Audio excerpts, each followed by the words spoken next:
영국의 극작가 오스카 와일드의 그날 이후라고 하는 책에 이런 내용이 나옵니다. 예수님이 땅에 계실 때에 기적을 베풀었던 사람들을 만나려고 내려오셨는데 어떻게 사는지 궁금해서 내려오셨습니다. 예수님이 한 술 주정꾼을 만났는데 거의 폐인이 되다시피 손볼을 떨면서 이렇게 살고 있었습니다. 예수님이 그 사람을 보고 어깨 위에 손을 얹고 형제여 어찌하여 이런 꼴이 되었소? 라고 물으니까 그 사람이 첫눈에 예수님인 줄 알아보고 예수님이시네요. 내 다리를 고쳐주신 예수님이시네요. 내가 다리를 절 때는 구걸하며 살아도 부끄럽지 않았는데 지금은 건강해져가지고 구걸하는 게 부끄럽고 그래서 일자리를 잃었습니다. 그래서 이리저리 방황하다 보니까 이렇게 됐습니다. 예수님이 이번에는 갈릴리로 가서 피투성이가 돼서 싸움하는 싸움꾼을 불량배를 만났습니다. 이복의 젊은이 대낮에 이게 무슨 꼴인가? 이 사람도 예수님을 첫눈에 알아보고 내 눈을 고쳐주신 예수님이시죠. 그때 내 눈에 진흙을 발라가지고 내 눈을 고쳐주셨는데 그때 눈을 뜨고서는 내가 온 세상을 얻은 것처럼 기뻤습니다. 그런데 눈을 뜨고 세상을 보니까 차마 볼 수 없는 일이 너무 많아가지고 화풀이 하느라 이렇게 내가 이렇게 불량배가 되고 말았습니다. 만약 예수님이 실제로 이 땅에 오셔서 예수님이 기적을 베풀어서 고침받았던 사람들을 만났는데 그런 꼴로 살고 있다면 예수님이 그런 모습을 보신다면 얼마나 마음이 아프시겠습니까? 저도 과거에 하나님이 베푸신 큰 은혜를 입어서 왼쪽 다리가 4cm 길어지는 경험을 했잖아요. 저는 다리가 길어지고 난 뒤에 그거를 몇 달간 재봤어요. 이렇게 누워서도 재보고 앉아서도 재보고 목욕탕 가서도 재보고 몇 달을 재봤어요. 진짜 길어졌는가 막 믿기지 않은 일이 일어났으니까 몇 달을 그렇게 다리 길이를 쟀던 것 같아요. 만약 저 혼자 그걸 경험했더라면 이게 원래 짧았었나? 이게 원래 이런 거 아니었나? 이런 생각이 들 수도 있었을 것입니다. 그런데 그때 그 기적을 경험했던 것은 저 혼자만이 아니었고 청년들이 같이 있었거든요. 예, 허다한 증인들이 같이 있었어요. 그때 그 사실을 저는 잊을 수가 없습니다. 그때 그 일은 내 능력으로 그렇게 된 것이 아니고 전적인 하나님의 은혜였습니다. 이 사실을 알기 때문에 저는 늘 언제나 빚진 자의 심정을 가지고 있습니다. 하나님이 왜 저에게 그런 은혜를 베푸셨는가? 다른 사람들은 그냥 그런 기적을 안 베풀어도 잘 예수 믿을 건데 나는 마음이 너무 강팍하고 고집이 세고 둔감하니까 그래서 그런 기적을 베풀어 가지고 내가 살아있다. 이걸 가르쳐 주신 게 아닌가 그런 생각이 듭니다.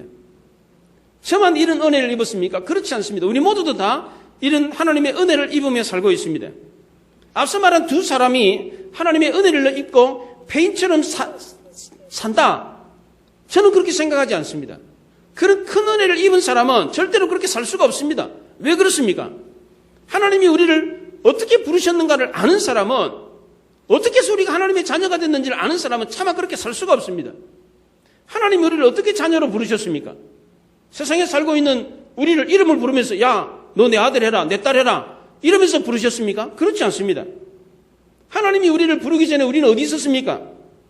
마귀 사탄에게 책 잡혀가지고 쇠사슬에 매여 있었습니다. 죄의 빚을 지고 고소를 당한 상태였습니다. 이런 우리를 하나님이 자녀 삼겠다고 사탄보다 힘이 세다고 야 사탄 쟤 내 아들 할 거야 내 딸 할 거니까 내놔 이렇게 할 수 있습니까? 그렇게 할 수가 없습니다. 왜 그렇습니까? 그렇게 하면 하나님 자신이 법을 어기는 꼴이 됩니다. 왜 그렇습니까? 하나님은 죄의 싹은 사망이라고 했습니다. 죄는 그 값을 지불해야 된다라고 법으로 정해놨어요. 하나님이. 그랬는데 값도 지불하지 않고 그냥 빼앗아가면 자기가 만든 법을 어기는 꼴이 되는 겁니다. 그래서 어떻게 하셨어요? 우리를 대신해서 아들이 그 죄값을 치르게 하셨습니다. 호세아도 자기 아내 고멜을 데려갈 때에 사람들에게 저 여자 내 아내입니다. 내 부인이요. 이리 주시오. 그리고 데려갔습니까? 그렇지 않습니다. 값을 치렀어요. 은 15개, 보리 한 호멜 반을 주고 자기 아내를 데려갔습니다. 제가 전에 예화로 들었던 예화인데 여러분들 한 번 더 들으시기 바랍니다. 다른 예화를 찾으려고 했는데 이것만큼 적합한 예화가 없다는 생각이 들어서 한 번 더 제가 말씀을 드립니다. 제가 여수애양원에서 애양재활병원에서 수술을 3번 받았는데 거기에 그 애양재활병원 바로 옆에 손양원 목사님이 심호하셨던 애양원 교회가 있습니다. 거기에 양재평 장로님이라고 하는 분이 계신데 지금은 이제 고인이 되셨죠. 근데 그분이 맹인이에요. 맹인인데 신구약 성경을 통째로 외워요. 예. 그날도 설교를 하는데 이 장로님이 설교를 해요. 설교를 하는데 이렇게 눈을 감고 설교를 하는데 몇 장 몇 절 찾으시오. 그래놓고 이제 읽어요. 예. 본인은 신구약 성경을 통째로 외워요. 그러면서 설교를 하셨는데 그 설교가 지금도 잊혀지지가 않습니다. 이분이 자기가 경험한 경험담을 이야기를 하는데 자기가 중학교 시절에 목포에서 살았어요. 근데 자기가 그때 경험한 자기 마을에서 있었던 경험담을 이야기를 합니다. 어머니, 아버지, 아들이 함께 살고 있었는데 하루는 아들이 아버지 양복 이 윗옷을 입고 읍내에 나가서 친구들과 놀다가 싸움이 벌어져가지고 살인을 하고 말았습니다.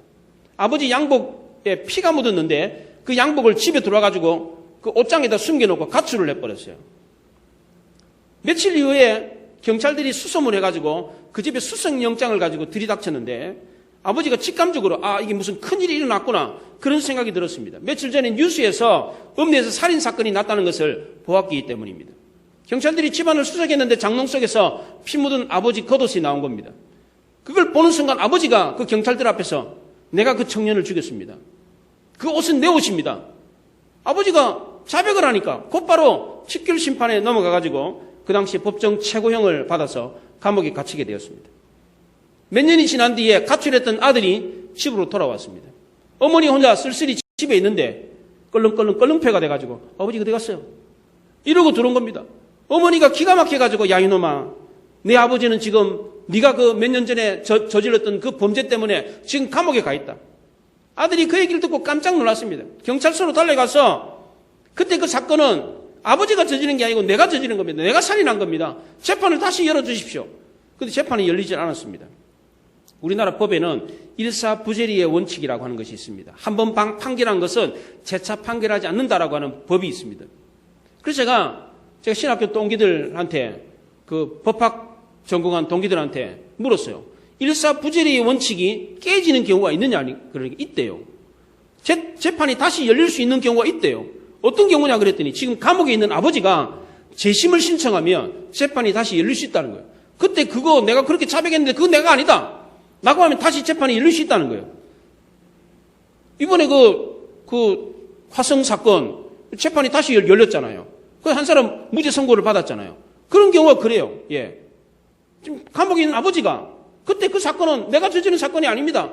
라고 재판을 열어주십시오. 라고 하면 열린다는 겁니다. 그런데 감옥에 있는 아버지가 야, 내가 감옥 생활 해보니까 너무 힘들더라. 네가 들어와라. 다시 재판하자. 그렇게 했겠어요? 예수님이 그러셨습니까? 십자가에 못 박혀 죽으셨을 때 손에 못이 박히는 순간에 땅 하고 못이 박히는 너무 아프다 이거. 하나님 안 되겠습니다 이거 내가 해보려고 그랬는데 이거 해보니까 진짜 감당이 안 됩니다 이거. 감당할 수가 없습니다. 채찍 몇 대 맞는 건 괜찮은데 이거 십자가에 못이 박혀가지고 이렇게 죽는 건 이거는 안 되겠습니다. 난 내려올래요. 그러셨습니까? 그렇지 않습니다. 도마에게 예수님이 너 손을 내밀어 내 옆구리에 넣어봐라 그랬어요. 우리가 저 천국에 가면 그 예수님을 만나게 될 것입니다. 그 예수님은 깨끗한 모습으로 계십니까? 그렇지 않습니다. 십자가에 못 박힌 그 상처를 그대로 가지고 계시면서 천국에서 우리를 기다리고 계신답니다. 천국에 가서 그 예수님을 만나면 우리는 어떻겠습니까? 실제로 못 박혀가지고 두 손에 못이 박히고 발등에 못이 박히고 머리에 가시 멸류관 자국이 있다고 그러는데 옆구리에 창자국이 있다고 그러는데 천국에 가서 보니까 그 예수님이 보았는데 그러는 거예요. 그 모습 그대로예요.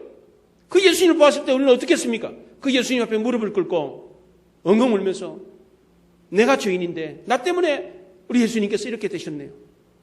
눈물을 펑펑 흘리면서 감격스럽게 감사와 감격으로 저 천국에 들어가지 않겠습니까? 하나님이 우리를 어떻게 부르셨습니까? 우리 죄를 대신 담당해서 그렇게 자녀로 부르셨다는 거예요. 이걸 사실 안다면 어떻게 살아야 되겠습니까? 오늘 본문 1절에 합당하게 살아야 된다라고 그랬는데 이 합당하게라는 말은 옷차림에 쓰는 말입니다. 옷차림. 옷을 입을 때 옷을 단정하게 입어야 된다라고 하는 단어로 쓴 단어입니다. 예를 들자면 머리에는 갓을 쓰고 적삼 저고리 입고 바지는 양복 바지에 구두를 신었어요. 그럼 어떻게 했습니까? 머리에 갓 쓰고 적삼 저고리에 양복 바지에 구두 신었어요. 어울립니까 이게? 얼마나 우스꽝스럽습니까? 하나님이 우리를 자녀로 부르셨어요. 그럼 우리는 하나님의 자녀답게 합당하게 살아야 된다는 것입니다. 그럼 어떻게 사는 게 하나님의 자녀답게 합당하게 사는 것입니까? 사도 바울은 에베소 성도들에게 이 에베소서를 쓰면서 3장까지는 하나님이 우리를 어떻게 부르셨는가에 대한 설명을 합니다. 그리고 4장부터는 그렇게 부름받은 우리가 그럼 어떻게 살아야 되는가에 대한 말을 합니다. 그래서 첫 단어가 4장 1절의 첫 단어가 그러므로입니다. 바울이 썼던 로마서 성경도 똑같은 구조로 쓰여져 있습니다. 1장부터 11장까지는 우리가 믿음으로 구원을 받았다. 그래서 우리는 12장부터는 그러므로 우리는 어떻게 살아야 된다라고 하면서 12장 1절의 첫 단어도 그러므로입니다. 그러므로 형제들아 내가 하나님의 모든 자비하심으로 너희를 권하노니 너희 몸을 하나님이 기뻐하시는 거룩한 산제사로 드리라. 이는 너희가 드릴 영적 예배니라. 그러면서 그러므로라는 단어를 썼습니다. 오늘 본문 1절에도 그러므로라고 하는 단어가 그래서 나오는 것입니다. 그렇다면 하나님의 자녀가 어떻게 사는 게 합당한 삶입니까? 첫째로 하나님의 부르심의 은혜를 입은 성도의 합당한 삶은 성품이 달라지는 것입니다. 오늘 2절에 보면 모든 겸손과 온유로 하고 오래 참음으로 사랑 가운데 서로 용납하고 그랬습니다. 겸손과 온유라고 했는데 이 겸손과 온유는 동전의 양면과 같습니다. 겸손한 사람이 온유합니다. 온유한 사람이 겸손합니다. 군대에서 졸병은 화를 내지 않습니다. 자기가 낮은 사람이라고 생각하는 사람은 화내지 않습니다. 요 며칠 전에 법무부 차관이 또 택시기사를 폭행한 사건이 발생했잖아요.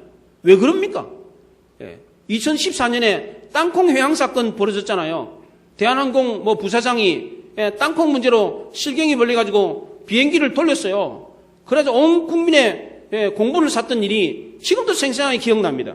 왜 이런 사건이 벌어집니까? 자기가 높은 사람이라고 생각하니까 그렇습니다. 자기가 만약 낮은 사람이라고 한다면 그렇게 행동할 수 없는 것입니다.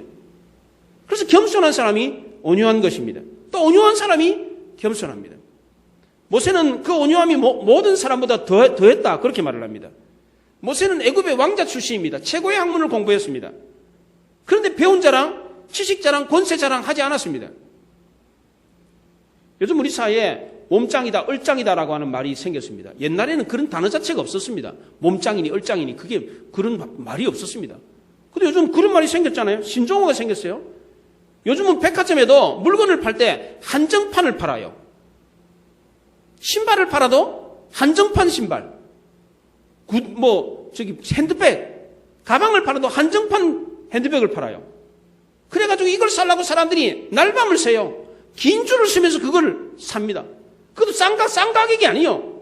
몇십만 원, 몇백만 원 하는데도 불구하고 그 한정판을 살라고 사람들이 줄을 씁니다. 기어이 그걸 사서 뭐 하려고 그래요? 있어 보이는 거지. 남들이 없는 거 내가 가졌다 이거지. 그러면서 자랑을 합니다. 그 신발 남들이 안 신는 신발, 세상에 몇 개 없는 신발 내가 신었다 이거예요. 남들이 안 들고 다니는 핸드백 내가 들고 다닌다 이거예요. 그걸 자랑으로 삼아요. 근데 이런 자랑을 교회 와서 하시는 분들이 혹 있어요. 이런 자랑은 세상에서는 하라 그래요. 교회에서는 하면 안 됩니다. 왜 그렇습니까? 교회는 없는 사람, 연약한 사람, 가난한 사람들이 오는 곳입니다. 그런데 교회 왔는데도 불구하고 그런 거 자랑해 되면 그 사람은 교회 앉아있으면 가시방석 같아. 나는 없어서 왔는데, 부족해서 왔는데, 위로받으려고 왔는데 교회 와서도 세상하고 다 똑같은 거예요. 다 있는 자랑, 자식 자랑, 가진 자랑 하니까 앉아 있을 수가 없는 거예요. 성도는 늘 언제나 겸손하고 온유해야 된다고 그랬습니다. 두 번째 성도가 갖춰야 될 성품은 2절 하반절에 오래 참음으로 사랑 가운데 용납하라 그랬습니다. 여기 오래 참음과 사랑이라는 단어도 동전의 양면과 같습니다. 이 사랑을 사도 바울은 오래 참음으로 설명을 했습니다. 고린도전서 13장에 사랑을 설명하잖아요. 사랑은 무엇이고 사랑은 무엇이고 15가지로 사랑을 설명하는데 그 사랑을 15가지 중에 3가지 중복되는 것이 있습니다. 사랑은 오래 참고, 사랑은 참음이, 모든 것을 참으며 모든 것을 견딘다. 그렇게 설명했습니다. 사도 바울은 사랑을 한마디로 참는 거다. 그렇게 말을 했습니다. 남녀 간에 연애를 하다가 헤어지는 이유가 무엇입니까? 부부가 결혼해서 살다가 이혼하는 이유가 무엇입니까? 못 참기 때문입니다. 참으면, 사랑하면 참게 되어 있습니다. 부모가 자식을 사랑하니까 참는 것입니다.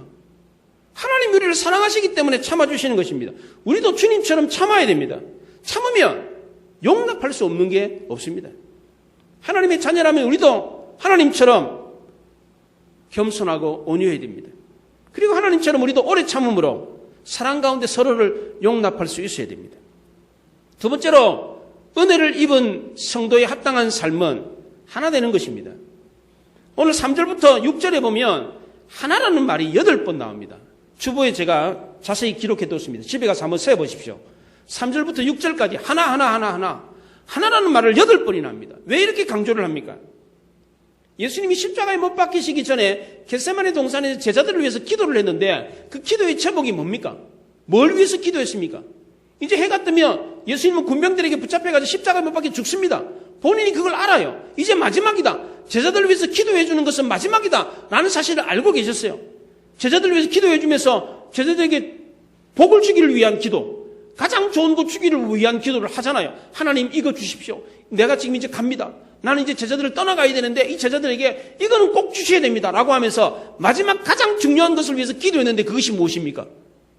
아버지와 내가 하나 된 것처럼 저들도 하나 되게 해 주십시오.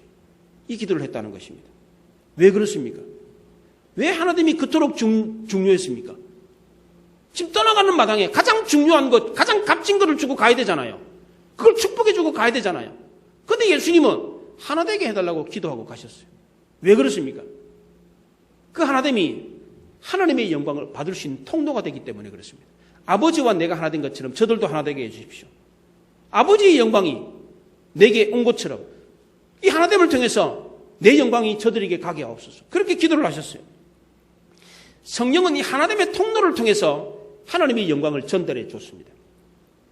아버지에게는 아버지의 영광이 있고 어머니에게는 어머니의 영광이 있습니다. 영광이라는 것이 무엇입니까? 영어로는 글로리, 헬라어로는 독사라 그래요. 이거를 독사, 헬라어 원어로. 이 영광이 뭡니까 이게? 영광이. 그 사람에게 영광이 있어요. 영광스럽다 할 때 그 영광이 뭡니까? 굉장히 포괄적인 단어입니다. 권위, 지위가 있다, 위엄이 있다, 존경스러움이 있다. 이게 영광입니다. 누구에게나 이 영광이 있습니다. 아버지에게 영광이 있고 어머니에게 영광이 있는데 부모가 가진 영광이 자식에게 가려면 어떻게 해야 됩니까? 하나가 돼야 됩니다. 아버지가 재산이 엄청 많은데 그 재산을 가짐으로 내가 받게 되는 영광이 있잖아요. 아버지의 지위가 있잖아요. 그것으로 갖게 되는 영광이 있잖아요. 그걸 자식에게 주고 싶은데 어떻게 하면 줄 수 있어요? 하나가 돼야 됩니다. 자식이 아버지를 여기지 않는다면 아버지는 그 자식에게 재산 물려주지 않습니다. 그 권위를 물려주지 않습니다. 그 좋은 것 물려주지 않습니다. 어머니도 마찬가지입니다. 하나가 될 때에 그 영광이 흘러가는 것입니다. 하나님 아버지의 영광이 예수님 아들 예수님에게 올 수 있었던 것은 하나님 아버지와 예수님이 하나가 되셨기 때문에 그렇습니다. 예수님의 영광이 제자들에게 갈 수 있었던 것도 예수님과 제자들이 하나 되었기 때문입니다. 제자들에게 갔던 그 영광이 우리에게 왔던 것도 하나됨을 통해서 그 하나되는 통로를 통해서 우리에게 흘러왔다는 것입니다. 그럼 어떻게 하면 하나가 될 수 있습니까? 영어 표현에 샐러드 볼이라고 하는 것이 있습니다. 샐러드 그릇이라는 말이 있고 멜팅 포트라는 말이 있습니다. 샐러드 그릇은 각종 이 채소를 집어넣잖아요. 잎채소도 넣고 토마토도 넣고 오이도 넣고 사과도 넣고 귤도 넣고 그래가지고 마요네즈 넣고 막 비비잖아요. 비벼가지고 먹으면 그 하나하나의 맛이 그대로 살아 있습니다. 귤을 먹으면 귤 맛이 나고 사과 먹으면 사과 맛 나고 바나나 먹으면 바나나 맛 나고 양상추 먹으면 양상추 맛이 그대로 남아 있습니다. 이거를 샐러드 볼이라고 그럽니다. 이건 하나 된 게 아니에요. 이게 같이 모여서 버무려졌지만 하나 된 게 아니에요. 이게 멜팅 포트라는 말이 있습니다. 이거는 도가니 그릇인데 용광로와 같습니다. 들어가면 다 녹아버리는 거예요. 예를 들자면 비빔밥입니다. 막 각종 뭘 막 잔뜩 넣어가지고 막 섞어요. 마구 막 섞잖아요. 저거 딱 먹으면 콩나물 맛, 무슨 김치 맛, 무슨 맛 따로 납니까? 그렇지 않죠. 이상한 맛이 나요. 아주 뭐라고 말로 표현할 수 없는 아주 새로운 아주 훌륭한 맛이 나요. 이걸 가리켜 멜팅 포트라고 합니다. 함께 모여있다고 해서 하나 되는 게 아니고 자기의 맛을 버릴 때에 자기를 버릴 때에 새로운 하나가 된다는 것입니다. 이게 바로 진정한 하나됨을 말하는 것입니다. 이렇게 하나 될 때에 성령이 운행하고 통로, 그 하나님의 통로를 통해서 하나님의 영광을 전달해 준다는 것입니다. 이런 교회가 바로 진짜 하나 된 교회인 것입니다. 같이 모여서 예배 드린다고 해서 하나 되는 게 아니에요, 이게. 멜팅 폴트가 돼야 돼요. 자기를 죽여야 돼. 자기를 버려서 자기 맛이 아니라 다른 새로운 맛을 내는 게 이게 진짜 하나됨이라는 것입니다. 세 번째로 은혜를 입은 성도의 합당한 삶은 하나님이 주신 직분으로 하나님의 나라인 교회를 세우는 것입니다. 오늘 7절에 보면 우리 각 사람에게 그리스도의 선물에 분량대로 은혜를 주셨다라고 했는데 여기 은혜라는 말은 카리스입니다. 카리스마 있다 그러잖아요. 저 사람 카리스마 있다고. 그 카리스마는 은혜라는 말도 되고 은사라는 말도 되고 직분이라는 말도 됩니다. 여기서 은혜를 줬다는 말은 은사, 직분을 줬다 그런 뜻. 그 분량대로 직분, 은사를 줬다 그런 뜻입니다. 왜 줬습니까? 교회를 세우라고 준 것입니다. 교회 직분은 벼슬이 아닙니다. 세상 사람들에게 직분은 벼슬입니다. 그래서 높은 벼슬을 가지면 목에 힘이 들어갑니다. 사람들은 알로 봐요, 알로. 내려다봅니다, 이렇게. 그러나 교회 직분은 벼슬이 아닙니다. 높고 낮음이 아닙니다. 교회에서 제일 높은 사람이 누굽니까? 목사입니까? 그렇지 않습니다. 목사는 직책이 다를 뿐입니다. 교회 직분은 직책이 다른 거예요. 목사는 말씀 전하는 사람이고, 여러분들은 돈 계산하는 분이고, 청소하는 분이고, 학생들을 가르치는 분이고, 안내 쓰는 분이고, 그런 분이에요. 직책이 다를 뿐이에요. 높고 낮음이 아니라는 겁니다, 이게. 그러니까 목 뻣뻣하게 세우고, 내가 최고다, 내가 더 높다, 이런 게 아니라는 겁니다. 교회 직분은. 하나님의 자녀인 성도는 하나님이 신이 섬기는 직책, 이 직분을 어떻게 사용해야 됩니까? 오늘 8절에 다윗이 시편을 인용하고 있는데 굉장히 어려운 말인데 쉬운 말로 이런 겁니다. 다윗이 예루살렘 성을 정복하고 난 뒤에 이스라엘 백성들에게 전리품을 나눠주고 관직을 줬습니다. 그리고 하나님 나라를 세웠습니다. 다윗이 하나님 나라에 합당한 사람이다. 하나님 마음에 합한 사람이다. 이렇게 표현을 했습니다. 성경에 다윗이 하나님 마음에 합한 사람이다라고 표현했는데 왜 그렇습니까? 왜 그 많은 사람들 가운데 다윗이 하나님 마음에 합한 사람이 됐습니까? 다윗은 하나님이 시키지도 않았는데 하나님 마음을 알아서 먼저 그 일을 했기 때문에 그렇습니다. 성경에 하나님이 시키지도 않았는데 다윗이 하나님 마음을 알아가지고 스스로 한 일 세 가지가 나옵니다. 첫째는 예루살렘 성을 정복한 것입니다. 다윗 왕국을 건설하고 난 뒤에도 예루살렘은 알박기 땅처럼 있었습니다. 하나님이 그거 보고 정복하라고 하지 않으셨어요. 다윗이 자기 스스로 예루살렘 성을 정복했습니다. 두 번째는 그 예루살렘 성에 하나님의 언약궤를 옮겨 놓았습니다. 이것도 하나님이 다윗 보고 너 그거 옮겨 놔라 그렇게 얘기하지 않으셨습니다. 다윗이 스스로 나는 이렇게 좋은 집에 사는데 하나님은 어디 계시나 보니까 창고에 있는 거예요. 그래서 그걸 가져다가 다윗 성으로 예루살렘 성으로 옮겨 놨습니다. 마지막 세 번째는 성전을 지은 것입니다. 하지 마라 그랬어요. 하지 마라 그랬는데도 다윗은 굳이 그것을 평생의 소원으로 삼고 죽을 때까지 성전 짓는 데 올인했습니다. 순종이 제사보다 낫다 그랬습니다. 제사가 뭡니까? 예배 드리는 겁니다. 예배 드리는 게 굉장히 하나님이 기뻐하시는데 이거보다 더 기뻐하는 것은 순종하는 것입니다. 순종이 제사보다 낫다 그랬으니까. 예배 드리는 성도 얼마나 하나님이 기뻐하십니까? 그런데 이거보다 더 하나님이 기뻐하시는 사람이 있어요. 누구라고요? 순종하는 사람입니다. 순종이 뭡니까? 너 이거 해라. 네. 이것도 하고 네. 이게 순종입니다. 시켰을 때 따르는 거 이게 순종입니다. 그런데 이 순종보다 더 하나님이 기뻐하시는 게 있어요. 뭡니까? 시키지도 않는데 하고 있어. 집에 갔더니 애가 지가 앉아가지고 책상에 앉아가지고 공부하고 있어. 공부하라고 말도 안 했는데 부모가 얼마나 기쁘겠어요. 그렇잖아요. 오늘 예배를 드리는데 제가 목양실에서 모니터를 보면서 이런 생각을 했어요. 야, 오늘 예배를 드리면 안내자도 있어야 되고 청소하는 분도 있고 주부 나눠주는 분도 있고 뭐 이것저것 하는 사람이 다 많은데 내가 다 일일이 누구 요거 하고요. 요거 하고 요거 하세요. 라고 지시해가지고 만약에 예배가 거행된다 그러면 얼마나 힘들겠어요. 그래서 저는 한마디도 안 했어요. 그냥 저는 좀 목양실에 있다가 와가지고 지금 와서 지금 말씀 전하는 거예요. 저는 그냥 말씀만 전할 뿐이고 나머지는 다 알아서 하는 거예요. 다 뭐 주부 나눠주고 뭐 순서하고 청소하고 불 켜고 뭐 난로 켜고 이거 다 알아서 하시는 거예요. 누가 해라고 시켜서 하는 거 아니에요. 이거 화분 올려놓는 거 이것도 다 알아서 하는 거예요. 이게 다 자발적으로 하는 거예요. 이게 이렇게 돼야지 교회가 예배가 되지. 다 일이 뭐 알아서 다 시켜야 이게 된다. 얼마나 피곤하겠습니까? 하나님이 우리에게 직분을 줄 때도 마찬가지예요. 직분을 주면서 요건 요렇게 하고 요건 요렇게 하고 이렇게 하나하나 잔소리하면서 우리를 부려먹는 분이 아니에요. 딱 일 시키시면서 너 이거다. 너가 맡은 요거다. 알아서 하는 거야. 알아서. 예. 이게 직분을 맡은 사람들의 자세인 것입니다. 다윗은 이런 하나님의 마음을 헤아려서 자발적으로 이렇게 섬기며 이랬습니다. 하나님은 이런 성도를 더 좋아하신다는 겁니다. 예수님도 하늘로 올라가시기 전에 성도들에게 이 영광스러운 직분을 주시면서 교회를 세우라고 했습니다. 이 영광스러운 직분을 받은 성도는 다윗처럼 하나님 마음에 합한 성도, 하나님 마음을 미리 알아가지고 알아서 하는 거예요. 알아서. 그러면서 교회를 세우는 것입니다. 이런 성도가 하나님 마음에 합한 성도, 하나님의 자녀로서 합당하게 사는 성도인 것입니다. 성도가 이렇게 합당한 삶을 살면 어떤 일이 벌어집니까? 오늘 10절에 보면 이는 만물을 충만하게 하려 하심이라 그랬어요. 우리가 부르심에 합당하게 살면 그리스도가 만물 가운데 충만해진다는 겁니다. 쉽게 말하면 우리 교회가 하나님이 보이는 교회가 된다는 겁니다. 내가 하나님 말씀대로 순종을 하면 나를 통해서 하나님이 보여요. 내가 알아서 하나님이 맡기신 직분을 촉촉촉 잘 감당하며 그 사람을 보면 야, 저 사람은 정말 하나님의 사람이다. 교회가 알아서 하나님의 직분을 잘 감당하면 야, 이 교회는 하나님이 보인다. 이게 바로 그리스도가 만물 가운데 충만해진다는 뜻입니다. 누가 툭 건드렸는데 꽃을 툭 건드리면 꽃에서 향기가 나잖아요. 그것처럼 우리를 툭 건드렸는데 우리에게서 그리스도의 향기가 나는 거예요. 그 향기가 뭡니까? 겸손과 온유입니다. 오래 참음과 사랑이에요. 용납해 주는 겁니다. 이게 막 조금만 건드려도 이런 향기가 막 나는 거예요, 이게. 근데 이번에는 건드린 정도가 아니고 누가 쿡 찔렀어. 세게 주먹으로 막 때렸어. 그래도 아무렇지도 않다는 듯이 그냥 그렇게 직분을 감당하는 거예요. 이렇게 하면 자기 자신도 자기 자신이 든 뿌듯함을 느낍니다. 누가 쿡 찔렀어요.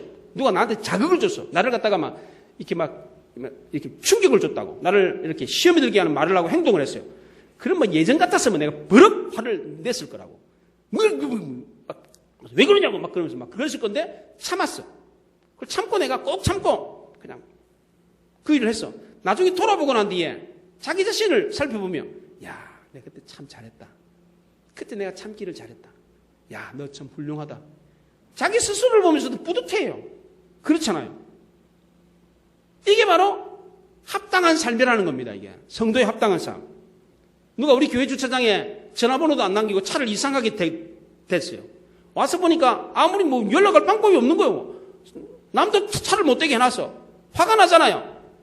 나중에 그 사람이 와서 화를 버럭 내면 그 사람이 뭐라 그러겠어요? 이게 교회냐 이게? 이게 무슨 교회냐? 이러면서 욕을 하고 갈 거예요. 근데 그 사람이 와가지고 아우 차를 이렇게 되셨네요. 어떻게 오셨네 하면서 친절하게 대하면서 인사까지 해주면 고맙습니다. 미안해 하면서 가면서 야, 이 교회는 다르네. 이 교회는 다른 교회하고 다르네. 야, 이 교회는 정말 하나님이 살아있는 것 같다. 이렇게 생각할 것 아니에요? 이게 바로 하나님의 영광이 만물 가운데 드러난 것입니다.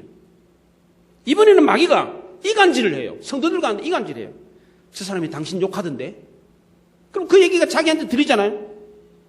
근데 그 얘기를 듣고서도 틀린 말이 아닌데요. 네, 원래 나는 그런 사람이요. 라고 말하면 마귀가 어떡하겠어요? 야, 저 사람은 뭐 건드릴 수가 없네. 어떡해. 무슨 저런 사람이 더 있어. 자기 욕을 했는데도 나 원래 그런 사람이요. 그렇게 반응하니까 마귀도 건드릴 수 없는 이런 사람이 아름다운 성도의 모습인 것입니다. 성도들이 각자 자기를 부인하고 나보다 남을 낮게 여기고 똘똘 뭉쳐가지고 하나가 되는 교회. 하나님이 주신 직분이 영광스러운 직분인 줄 알고 그 직분으로 자발적으로 겸손하게 그 직분을 감당해서 교회를 든든하게 세우는 교회. 이런 교회가 하나님이 기뻐하시는 교회인 것입니다. 이런 교회에 하나님의 영광이 가득 나타나는 것입니다. 이런 교회가 세상에 감동을 주고 세상을 굴복시키고 마귀도 어떻게 할 수 없는 그런 교회가 되는 것입니다. 이렇게 하는 방법이 무엇입니까? 오늘 본문에 그 얘기를 하고 있습니다. 우리가 어떻게 하나님의 자녀로 부르심을 받았는지 아는 성도는 성품이 달라져야 한다는 것입니다. 아버지가 내 때문에 지금 감옥소에 가 있는데 내가 들어가야 될 감옥소에 내가 안 가 있고 지금 바깥에서 자유롭게 산다고 해서 내가 함부로 범죄를 저지를 수 있습니까? 그 청년이 지금 아버지가 감옥소에 가 있는데 지금 세상살이 하면서 전처럼 막 폭행을 하고 나쁜 짓을 하고 사기치고 도둑질하고 그렇게 살 수가 있습니까? 그럴 수가 없죠. 만약 그렇게 산다면 그 자식은 아버지를 2번 죽이는 거예요. 그 감옥에 갇혀 있는 아버지가 밖에서 살고 있는 아들이 그렇게 산다 그러면 얼마나 가슴을 치면서 안타까워하겠습니까? 우리도 마찬가지예요. 우리 때문에 예수님께서 저 천국에서 그 십자가의 상처를 그대로 갖고 계신데, 근데 우리가 대신 십자가에 못 박히지 않았다고, 창에 안 찔렸다고, 우리가 마음대로 범죄하고 살면 저 하늘나라에서 우리를 보시는 하나님은 얼마나 안타까워 하시겠어요. 만약 그렇게 산다면 그것은 다시 예수님을 십자가에 못 박는 것 같다, 그렇게 말을 했습니다. 주님이 우리를 위해 십자가에 못 박혀 죽으셨다는 사실을 아는 정도는 차마 그렇게 할 수 없는 것입니다. 그 인격이 달라져야 돼요. 말과 행동이 달라져야 돼요. 성품이 달라져야 되는 것입니다. 두 번째로 이렇게 성품이 달라지면 서로 간에 하나가 될 수 있습니다. 여전히 자기 고집을 가지고 교만하고 시기하고 질투하며 하나가 될 수가 없습니다. 온유하고 겸손해야 하나가 될 수가 있습니다. 오래 참고 서로 용납해 주어야 하나가 될 수 있는 것입니다. 이렇게 하나가 되면 교회가 세워지는 것입니다.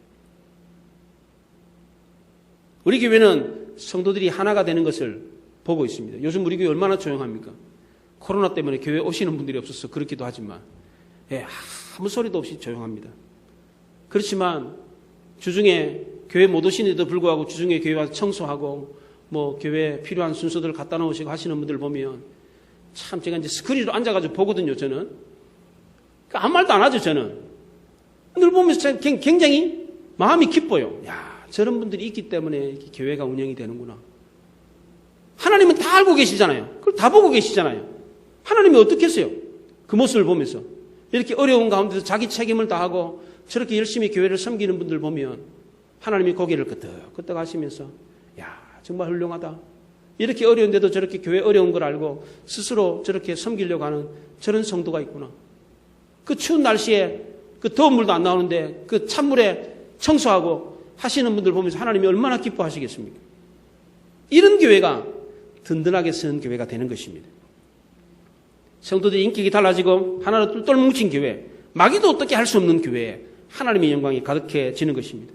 성령이 운영하면서 하나님 아버지의 영광을 예수님께 주었던 그 영광을 제자들에게 주었던 그 영광이 우리에게까지 왔습니다. 이런 교회가 영광스러운 교회, 힘 있는 교회, 든든하게 서는 교회가 되는 것입니다. 우리 모두 하나님의 부르심의 은혜를 깨닫고 성품이 변하고 하나 되어져서 하나님의 영광이 가득한 아름다운 교회를 세울 수 있기를 바랍니다. 기도하겠습니다.